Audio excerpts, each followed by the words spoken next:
Genesis 18 to 19, the Lord and two angels again confirmed the promised birth of Isaac.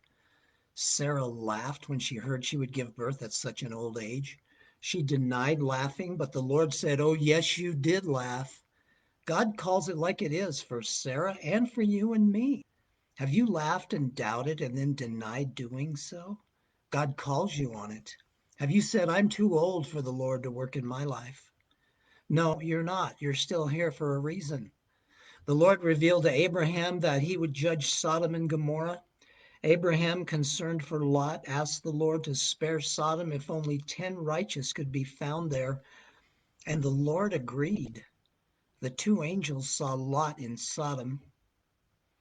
Lot convinced them to come home with him, where the men of the city approached to have sex with them. We see a clear example of homosexual perversion and sin among these wicked. The angels struck the men with blindness. The angels hurried Lot, his wife, and 2 daughters out of the city before destroying it. The sons in law thought Lot was joking about the judgment of God and didn't heed the warning. Do you think God is joking about his judgment? Lot's wife disobeyed and looked back, turning into a pillar of salt. I wonder why she looked back. Was there something back there in that society that had a hold on her? Does something in this society have on you? Lot's daughters got him drunk and had sex with him, resulting in Moab, the Moabites, and Ammon, the Ammonites, future enemies of Israel. Did they disrespect their father because they had earlier heard him being willing to give them to the townspeople for sex instead of the angels? Do we allow our daughters to go anywhere with anyone? Where did they get the wine? Was this something they took with them from Sodom? This reminds me of pictures of Katrina where people are sitting on tops of houses to escape the waters, but they have their booze and they have their cigarettes. They made sure they grabbed these at the last second. What would you grab? Matthew 6, 1 through 18, Jesus cautioned that real giving, praying, and fasting are not to be exercised as a public show to appear spiritually impressive.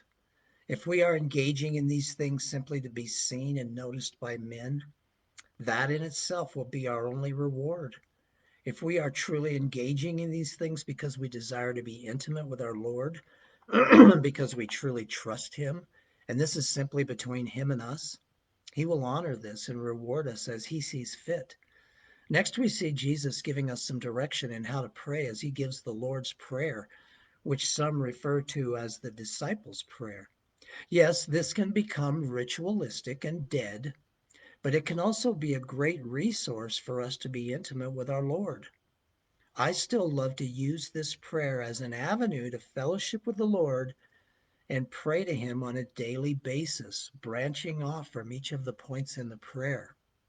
Lord, hallowed be your name. You are holy. What a great place to start to acknowledge who He is. I pray for your kingdom to come, where you reign and rule as king more purely in my life and others' lives. On your throne someday in Jerusalem. You know, the Prince of Peace is going to bring peace to Jerusalem. He's the only one that can do that.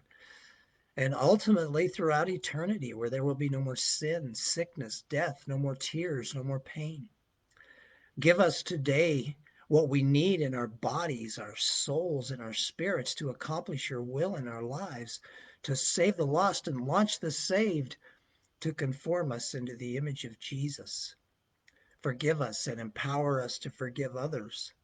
Thank you that you will not allow us to be tempted beyond that which we can handle if we're trusting in you, that you will provide a way of escape if we're looking for it. For yours is the kingdom and the power and the glory forever. That's why I'm praying to you. Nothing happens unless you allow it, and you're a good God all the time.